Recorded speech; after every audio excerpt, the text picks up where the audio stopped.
嗨，欢迎回到正者龙树的课程，我们会直接跳到第21章。你们的一项作业是要弄清楚所有章节之间的关联，这事并不容易，但其中有一个明显的关联，哈索会告诉我们，在这一章与我们讲的上一章之间，我们上一章讲的是，顺便一提，龙树大师称其为因缘汇合。而我们的作者丘尼喇嘛称之为汇合，就是聚合到一起，以及事物是如何由此发生的，事物是如何在因缘汇合之后发生。现在他把一个章节命名为事物如何发生又如何消逝，好念金句。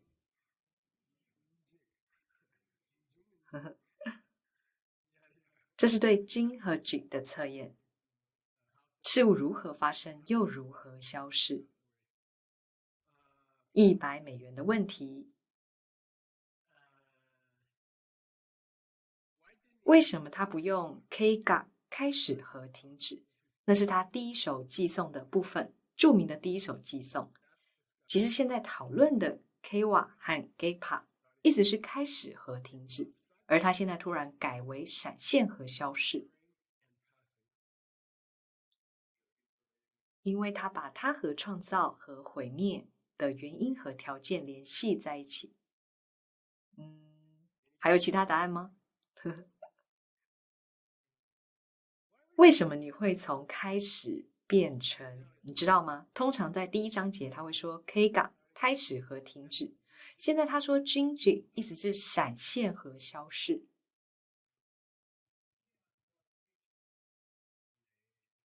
大家再试试。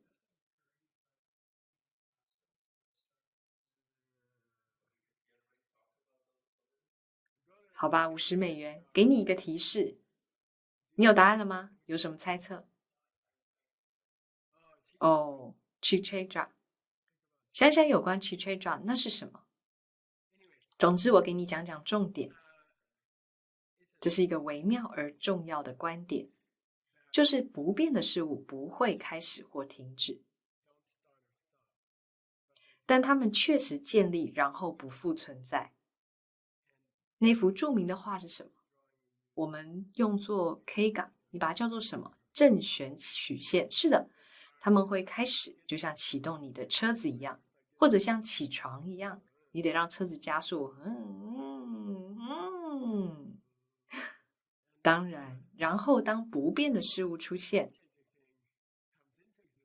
又消失，就像这样，就只是穿过方框的一条线，没有像这样的曲线，它不会启动，然后失去能量，它是这样闪亮，然后熄灭。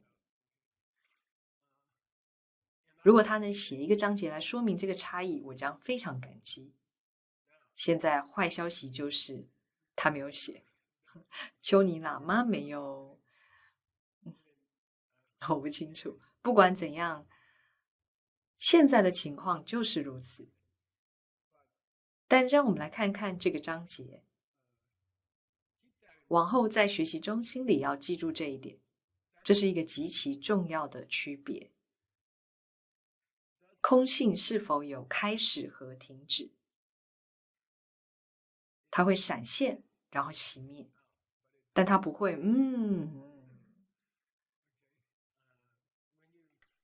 就在这部手机出厂的那一刻，最后一个人对他做了最后一件事，然后他的空性就形成了，但他没有开始。然后当这部手机坏了，它的空性将不复存在，但它不会停止，它不会逐步结束，它就瞬间消失了，因为空性不能少于100%。一个著名的例子是厨房里的老鼠。你的厨房里有老鼠吗？你的厨房里是否有老鼠的缺失？现在我的厨房里确实缺失了老鼠，但也不总是如此。但是现在是这样，为什么所以要么就老鼠在厨房里，要么老鼠不在厨房里。然而你知道4院的8岁孩子他们会说，可惜老师，如果老鼠的鼻子在厨房里，但尾巴还没进到厨房里呢？然后你说，哎，闭嘴，不是这样的，老鼠要么已经走，要么没有离开，不能说差不多离开了，要么就离开，要么还没离开，要么事物是有点自性存在的，要么他们根本就没有自性存在，这是总是0.0%，好吧？当那事物让空性建立时，这种自性存在的缺失的确会建立，然后这事物被摧毁时，总之仔细想一想，不幸的是我们不讲那些，但这些我本来想讲的。好，那我们开始吧。这里的第一个寄送他会说，让我们看看它的模式。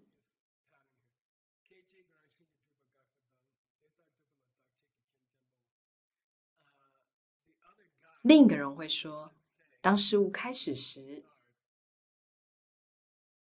具有自己的某些特性，开始具有自己的某些特性，而停止也有自己的某些特性。他想表达那个观点，他真的想说这些。而我们说不，他并没有自己的某些特性。用巧克力的术语给我解释一下。你需要吃巧克力？我需要吃巧克力吗？不不不，巧克力怎么在这里应用呢？这个部分就像之前的部分，之前的部分的前面部分。是的，好的。下一个时刻的第一部分，但前提是只有巧克力是融合性，把它们放在一起。是我向你抛出一些东西，我们还没有好好讨论过。你把这款手机看成在中国某地的苹果手机工厂创造的，你把它看成是那样，你把起因看成中国的苹果手机工厂，你把结果视为我手中的手机，这意味着你意识中的种子建立了苹果手机工厂和苹果手机之间的关联。你意识中的种子创造了想象出的苹果手机工厂和苹果手机之间的关联，这个关联不是天然的。当你说它不来自于它本身，它并不是自性存在，这意味着它并不是天然的，它是人为的，你编造了那个关联。可惜老师，没有苹果手机工厂，你就没办法买到苹果手机啊，那是你的创作，是你创造了那个想法。你可以有一部手机是不来自苹果手机工厂，如果你有不同的种子，就能得到手机，所以不一定要有这一家工厂才能得到苹果手机。这理念是不对的。你怎么得到一只苹果手机？是你促进他人之间的沟通，这是另一种人为的关联。解释了我如何透过种子得到一部手机，或解释了我是如何通过给他人搭便车种下种子得到一辆新车，这是另一种人为的关联，只是更有帮助。如果你真正理解，就不会死了。如果真正理解，你就再也不会死亡，就是这样。另一个观点也很好，丰田汽车来自丰田汽车厂。你的思想创造出这种关联，有2个冰淇淋球，也就是丰田汽车厂和丰田汽车。然后你想法是这里面的巧克力酱，你的意识正在制造一个人为的关联。他说这个发生，然后那个发生。然后一位佛教徒会说，不，那是巧克力酱，是不同的关联。我得到了新车，我并没有为新车买单。他们把它送到拉斯维加斯，把它大卸8块，每一个零件部分都漆成浅蓝色，然后再把它组装起来送到这里。我也没有为此买单，而且我是有钱付款的，只是有人为他付了款。那么这一切如何发生？我们会说，因为你让别人有交通工具，或是你帮助别人找到交通工具，帮助他们到达某些地方，所以现在你正画着新的巧克力酱，你所说的是同样的结果。一团冰淇淋，这个冰淇淋却是个不同的起因球，曾经帮助别人找到顺风车，或是帮别人找到交通工具。而现在我的佛教意识，我的龙树大师的意识，正在人为的创造另一个因果链。它可能是任何东西。通过一部新的新车仪轨来获得一辆新车，这其中有一整套文明，你知道吗？然后你说你必须把它说对，你必须挥舞某种旗子，此后你会得到一辆车。而且他们相信这一点，也许某种程度上这对他们有效。因此，你的意识建立关联，甚至是真正的关联，但真正也不是真实的，明白吗？但是你知道它来自于感知吗？这是其中一种解释方式，是的。那是佛教徒的解释方式。顺便一提，它总是有效的。如果你想要用一个有效的方式，那就用那个吧。你可以有个工厂，但是就是生产不出一部手机，对吗？或者你可以得到一部手机是某人给你，无需跟工厂打交道。但如果你帮助他人沟通，你总会得到一部手机。但即使那种连接也是人为的，它也是巧克力酱，而他对此也没怎么说。好吧，总之我们开始吧。他将会谈到顺便一提，他试图把它与时间连接起来。他说：“顺便一提，时间进来了，时间发生，时间流逝，时间来了又去了。让我们测验一下来了又去。Gingy KG， 我们将要否定这一点，就是它可能从其自身发生。这是本章最酷的部分。本章的第一部分是，你瞧。”事物并不会自动从其他事物中产生，那是人为的，那是你意识的创作，而且那是真实的，是人为并且是真实的。通过帮助他人搭车，你就能够得到一部汽车，所以那是真实的，但这关联是人为的。然后他说，如果你认为必须有一家汽车厂和一家苹果手机厂，你才能得到一部汽车，那么这个想法的含义，所以这一个章节分为两个部分：你如何看待事物的开始和停止，或者形成与不复存在？你是怎么看待的？以及那种思考方式的必然含义。因此，整个章节内容是50-50。这个章节的整个第一部分，这里讲事物是如何形成，这事物又如何不复存在。如果你认为它来自于其本身，那你就进入了两个更深层的辨别。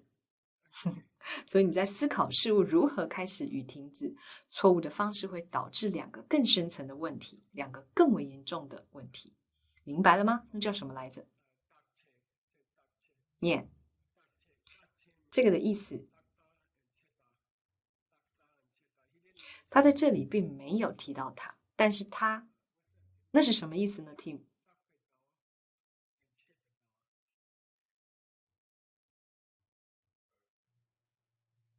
是的，不变的，不变的。然后 Chepa 从未发生过。所以，如果你以错误的方式思考事物如何开始，你将会陷入更深的错误觉知。这意味着你相信事物永远继续，永不改变，或者说它们压根就不存在。你可以把这个带入厨房里的老公。如果你不理解老公从何而来，你可以相信，那么在某种程度上，你相信有一个不变的老公。如果你否认，如果你认为你不可能是错的，那么你会认为根本没有老公。如果我跟你解释老公是空性的，你可能会跑太偏，然后说好吧，厨房里没有老公，我没必要再对他好了，他不是真实的。这就是 Cheta， 那就是掉入了另一个深渊。顺带一提，这个意思是它必须是不变的，是来自它本身的这种观点，或者它。什么是它呢？它是桌子的边缘，它指的是边缘。很多时候，你如何理解这两个必要的含义，就称为悬崖边缘。悬崖的两边，然后如果你掉下去就完蛋了。好吧，我们还是开始这一章，我们得先来到，让我们来看看哦。总之，那是本章的2个重要的部分。然后我们要谈的是，有人试图去证实，当事情发生时，是从他们本身发生的；当事物停止时，是从其本身停止。他要努力证明这一点。我们先描述他的想法，然后我们要讨论他对这个想法的证明，然后我们将驳斥那些证明。好的，很好。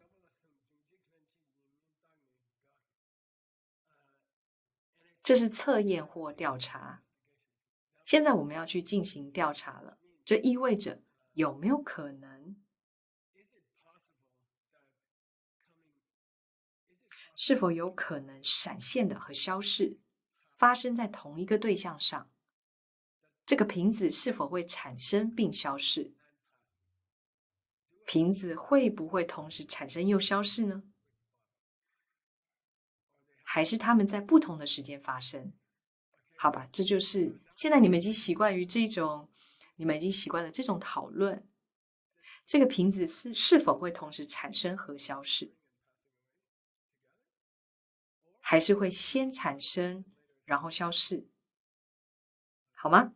好。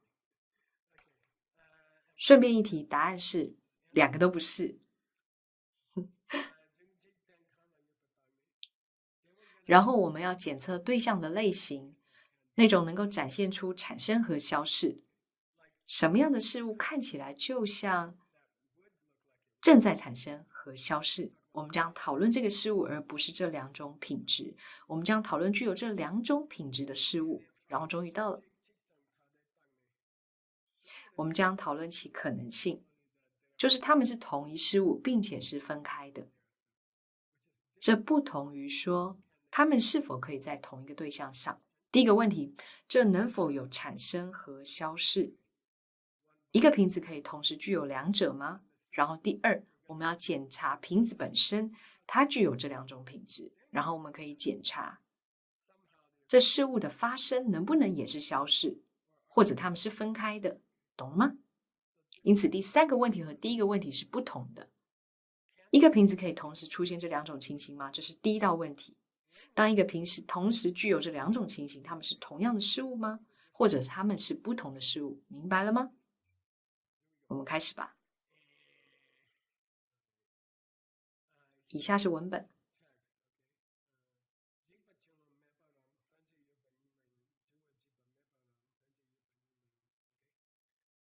如果发生和消逝是自性存在的，如果你看第2行和第4行，你注意到了什么？在那个藏文里，它们是完全一样的。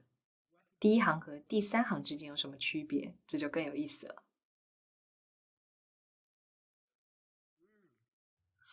是的，它们颠倒过来了。因此，第1行说：“你能不能在没有形成的情况下又不复存在了呢？”然后第3行说：“你能否在不复存在的情况下产生呢？”有什么事物会形成又不会不复存在吗？有什么事物能一开始就没有形成就不复存在了吗？它们能否互相独立，还是每个事物必须得具备2者？感觉就像这感觉是什么？不，我的意思是，通常我们会说什么？如果它结束，它必定曾经开始；如果它开始了，它必定有一个结束。我们会这样说，而在某种程度上是个错误的想法。因此，要么就 Jingpa 出现的时候没有 Jingwa， 或者是不可能是 Jingpa 或者是 Jingwa 同时发生。后者是自性存在，所以那是 Jingpa 可否？什么事物没有形成又不复存在呢？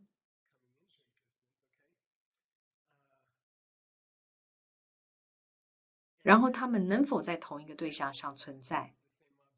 我们会说是的，但不是来自他们本身。一个瓶子有可能同时两者兼具，但并不来自于它们本身。这就是我们的方向。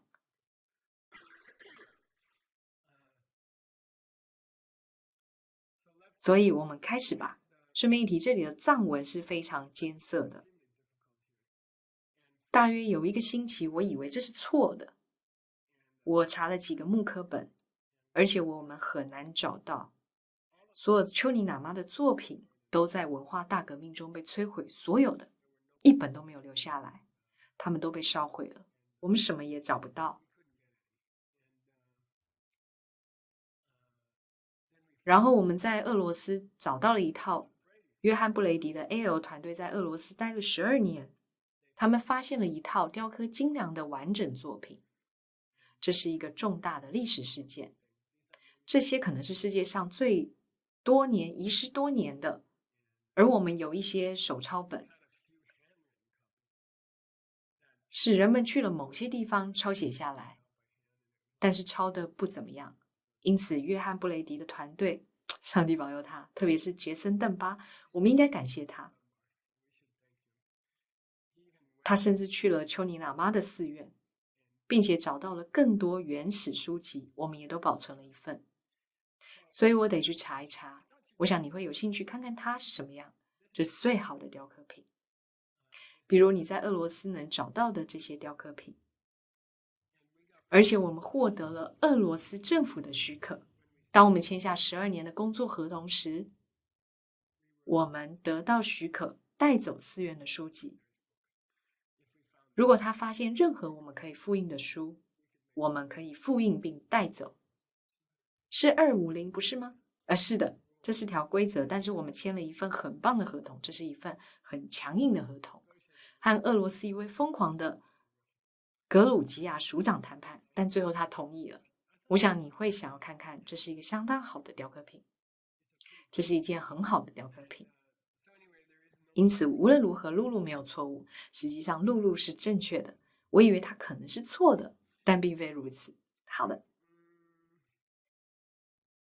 这里有一张图，是一棵半死半活的树。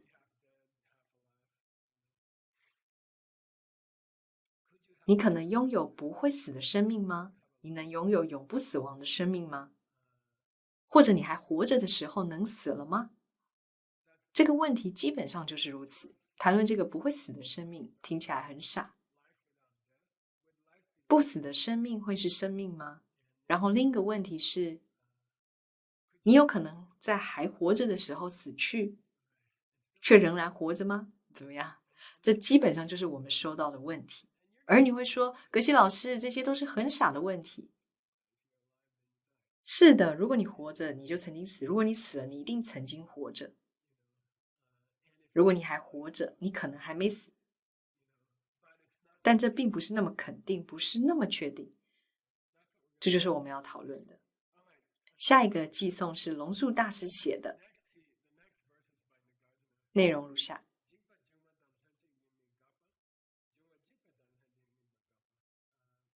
我们将否定一些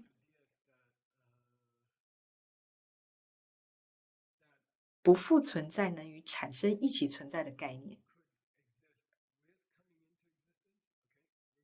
我们要否定是灭亡能与产生同时存在。然后我们将讨论到底灭亡和产生能否持续，甚至能否存在同一个对象中，他们俩能否共处一室？这个绿瓶子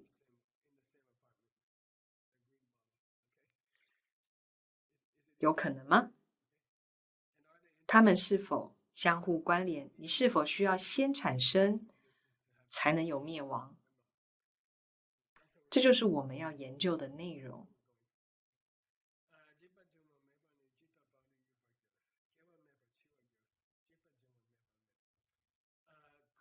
你能否在没有形成的情况下灭亡？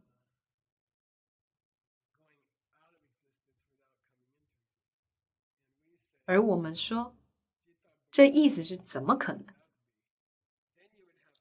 那你就会有취와而没有개와。那你可能有취와而没有개와。是的，那么你可能未曾出生却死亡。那么你可能会找到一些事物没有出生却死亡，可能会有人并未出生却死去，如果这有可能的话。如果你可以不曾存在却灭亡，那么你能让从未出生的人死去，或者一个对象的形成与灭亡能否同时并存呢？他说好吧，在这种情况下，此人将会一边死去，同时在同一刻同一瞬间出生。我的意思是很接近，对吗？如果你相信有来世，你可以说死后2分钟内再重生之类的，是有可能的。实际上是在1秒的第64分之一、第64或第65、第65分之一，你可能成了一条狗，不到1秒钟，在你生命中的任何时刻。但你能不能在同一毫秒内死了又生呢？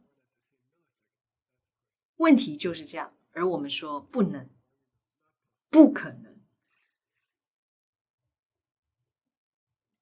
然后他说了一些有趣的事情。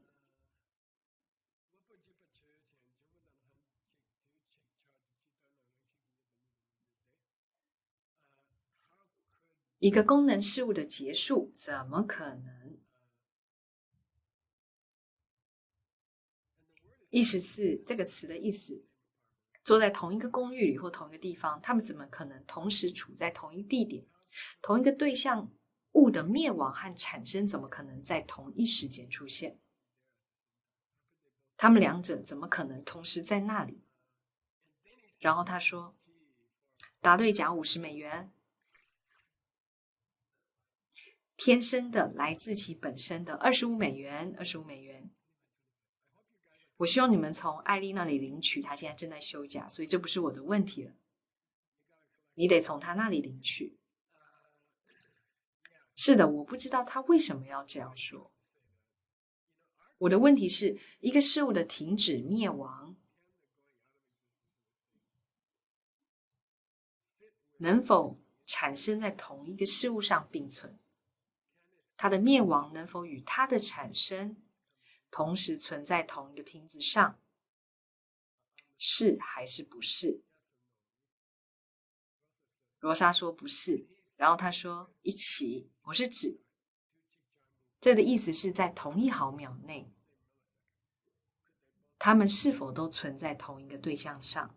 我不知道为什么他觉得他必须从他们本身加进来，但他觉得他必须从他们本身加入。所以这个问题很有趣，你可以向你的学生提问。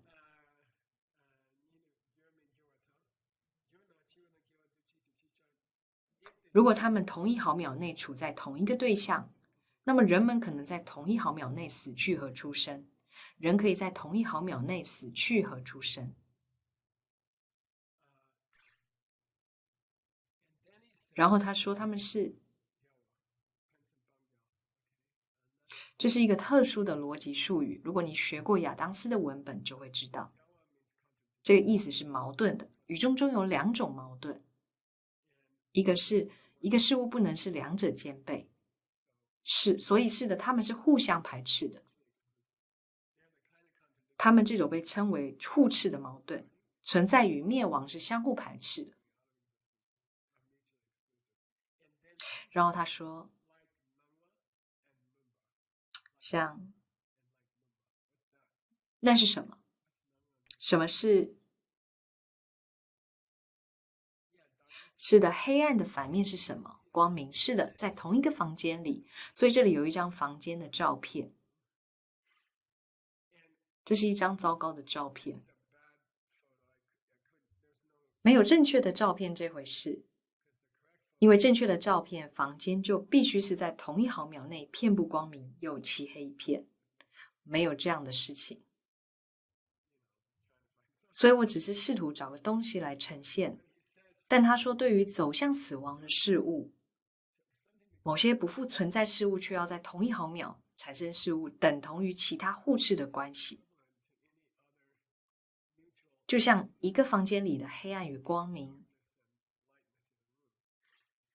因此，如果一件事物有可能在同一毫秒内产生和消逝，你就应该能够拥有一间房间，可以在同时一片漆黑和满堂光明。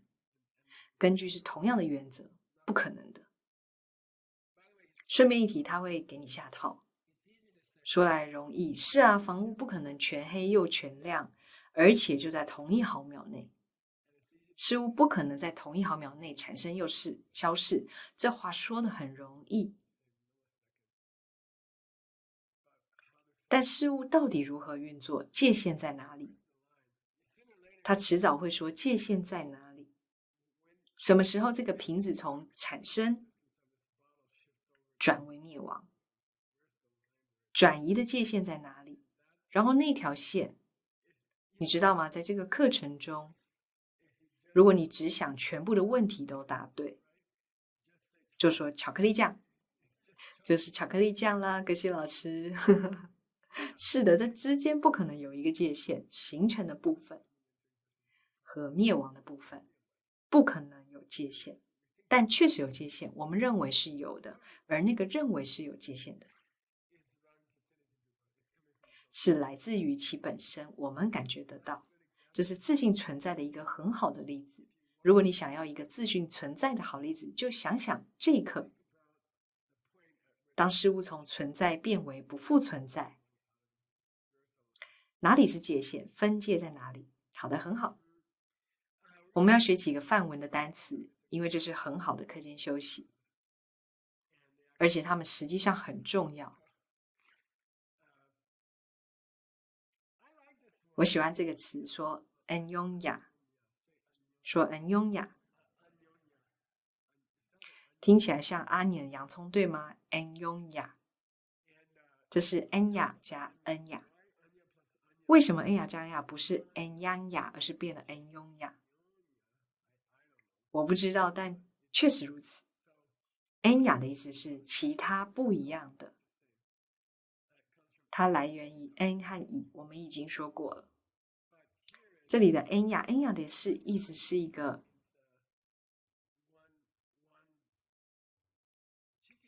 ，gig 的意思是一个做了另一个，一个和另一个，一个和另一个。gigis 的一个意味着另一个。对不起，我过敏了，我不觉得是心状病毒，我检查过了，但是我有严重的过敏症，我想这和塞多纳有关。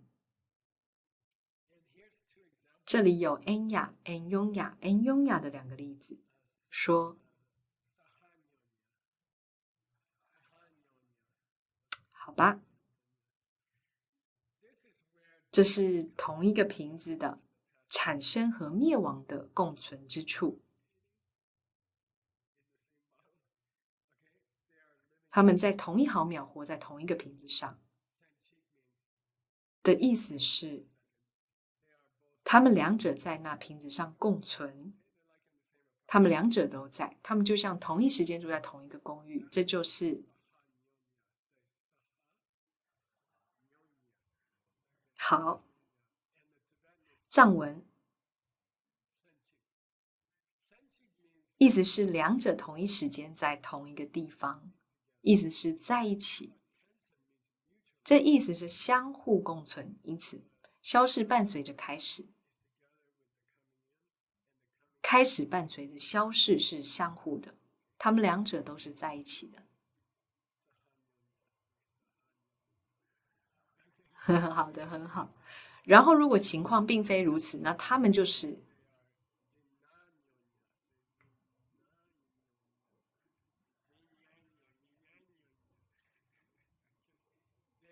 他们互相不往来。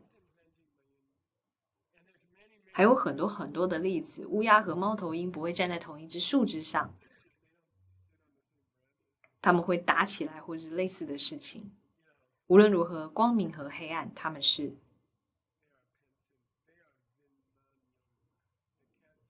他们无法同一时间、同一个地方共存。那么哪一个正要出现？哪一个逐渐消逝？他们是龙树大师通常说两个都不是。好，很好。所以现在他在想 ，Tim 已经在想了。龙树大师说两个都不是，有点令人不安。就像我的老师，他永远不做决定。我们会问他哪一个正确，他会说：“你懂的，你得认真想想，你要好好咀嚼。”他会说：“你要好好咀嚼。”我们就会说：“就告诉我嘛。”他会说：“你要认真咀嚼。”所以龙树大师也要你们好好咀嚼。好了，这是一张照片，我不知道听起来很蠢，我是说看起来很蠢，但这是不是一对，还是这是一双，还是两只鞋呢？这是一双鞋还是两只鞋？它们是两只分开的鞋子，还是一双鞋？一双鞋，哪一个？两者皆是还是两者皆非？对龙树大师、龙树正者而言，这个简单的插图可能是最正确的，因为他想引起我们的注意。现实中的基本不一致之处，要么你有两只鞋，要么你有一双鞋，但你能同时拥有两样吗？这有可能吗？他说不，但是这是什么情况？他从哪来？他想要继续问。好，我们否定了灭亡可以在没有产生的情况下存在。现在我们要否定产生可以在没有灭亡的情况下存在，只需要把它们兑换。我再说一遍，我们刚刚谈到你如何无法不出生却有死亡，但我们现在要谈的是你如何不能有出生却没有死亡。让我们这样说吧。所以龙树大师要去到哪里？你怎么可能在没有灭亡的情况下产生呢？如果你能在不灭亡的情况下产生的话，那你怎么会有？什么是？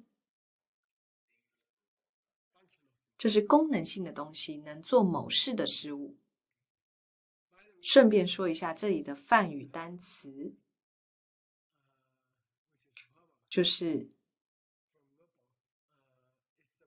是在第二行，它可以指的是存在的东西，或是功能性的东西，所以很不幸的，可以指任何存在的东西。最常指的一个起作用的，而且它们是完全不相同的，所以这就是个大麻烦。经年累月，你必须培养一种本能，知道他们正在讨论的是哪一个，而这是你翻译藏文的唯一方法。这需要10年、20年的时间。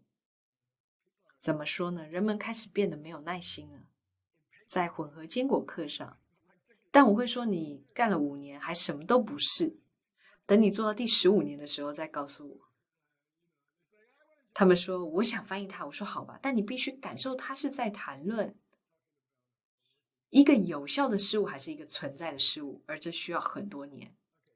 总之，如果你可以在没有灭亡的情况下产生，那么有功能的事物就不会变化。这里的关键是什么？我再说一遍。如果事情能够发生，如果事情可以在没有灭亡的情况下产生，那么有功能的事物就不会改变。但这个讽刺背后的根本真相是什么？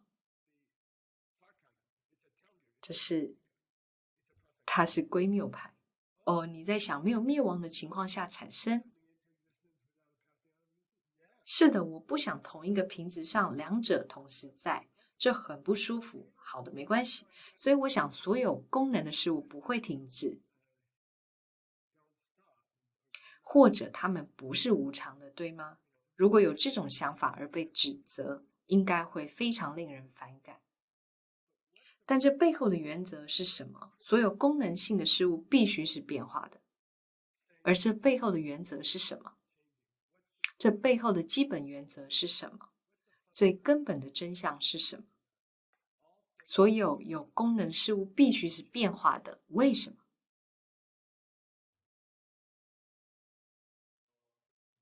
通过，我不想直接告诉你。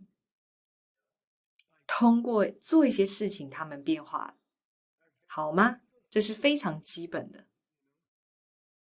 你做某一事的那一刻，你就变化了，因为要做某事，你必须发出能量，然后你就变化了。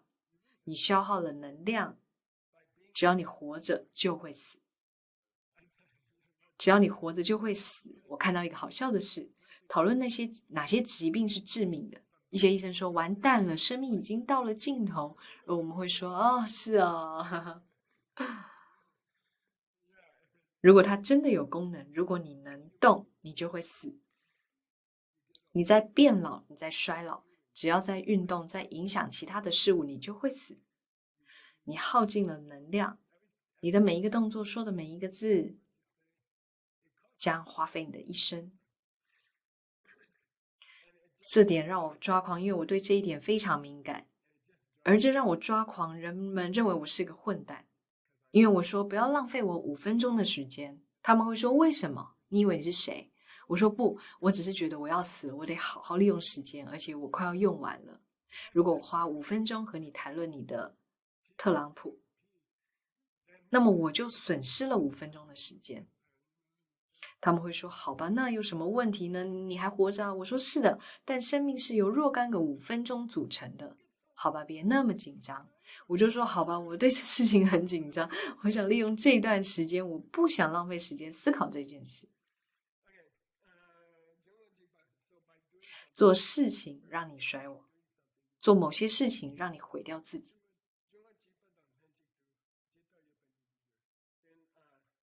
现在问题来了，所以你能不能产生而不灭亡？能还是不能？不能，为什么不能？因为是有功能的事物。是的，因为做一些事情让它们耗损。如果你能产生而不灭亡，那对有功能的事物就是不对的。但我们都知道这是事实，我们都知道这是真的。然后现在榕树大师这么说。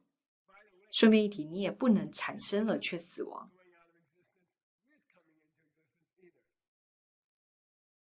然后你们会说什么？你刚刚告诉我们，我们必须两者都有。然后他说是的，你却不能两者都有。你会说等等，你在说什么？他说你要怎样在同一件事物上既有产生又有灭亡？你疯了吗？什么？你刚刚告诉我，我们必须这样啊？我吗？我没有这样说。他会说我没有这样说。为什么？你不可能既产生又灭亡，因为你不可能同时既死去又重生。在同一时刻，你不可能死去又重生。所以好吧，都不行，不可能既产生又灭亡。很抱歉，如果这个产生了，它最好注定灭亡，因为它是个瓶子，它是有任务的，它能盛水，而且有一天它会用坏，然后什么都装不了，它就破了。所以我们说好吧，那么一切存在的事物，特别是功能性事物，都必定灭亡，对吗？它们共同存在这个瓶子里。不，你在开玩笑。然后在同一时刻被制成又被打破，那么这些工厂就会倒闭。这瓶子做好了吗？哦，该死，你懂的。在那一刻，它又碎了。我们能不能做个保持一段时间的瓶子呢？所以他说是的，两种哪一种方式都不行啊。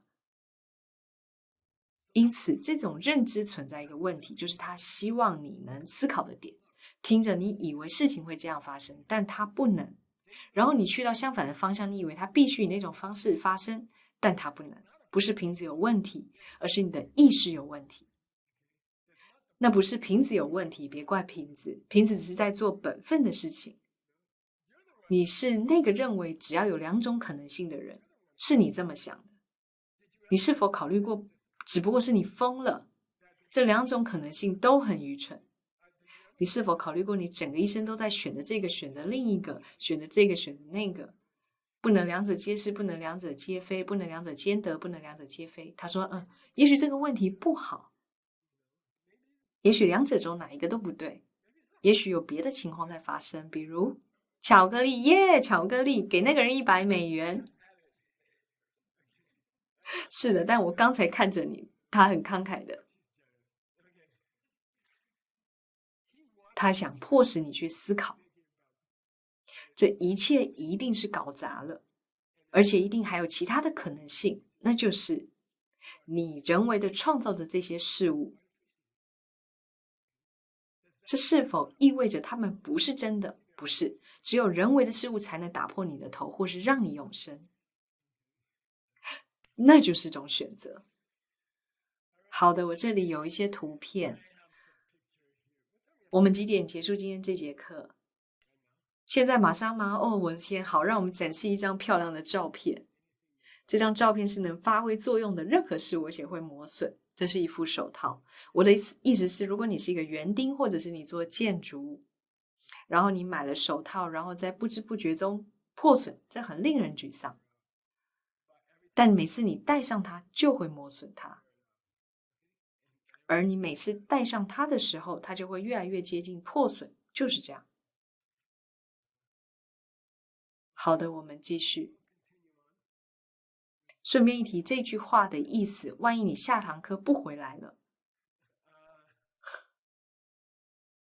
所有事物的出现和消逝是来自于它自身的，那么我们就必然死亡，而且我们也无能为力。我们一生累积的所有钱财都必定消逝，我们创造的家庭都必定解体，我们买的所有房子必定倒塌，你所做的所有工作都必定以死亡或解雇告终。我的意思是，如果事物来自于他们本身，我们的人生就毫无希望。我的兄弟自杀，我不得不说，他可能是家里最诚实的人。如果你没有别的选择，那么是的，这很糟糕，事情很糟糕。但如果事情是来自于你，那么就有希望。这就是为什么我们在谈论这些有趣的事情，这就是为什么我们在探讨这些奇怪的想法，因为我们试图证明有可能不死，而且不必经历这些痛苦，有可能以不同的方式生活。好的，希望下一节课再见到你。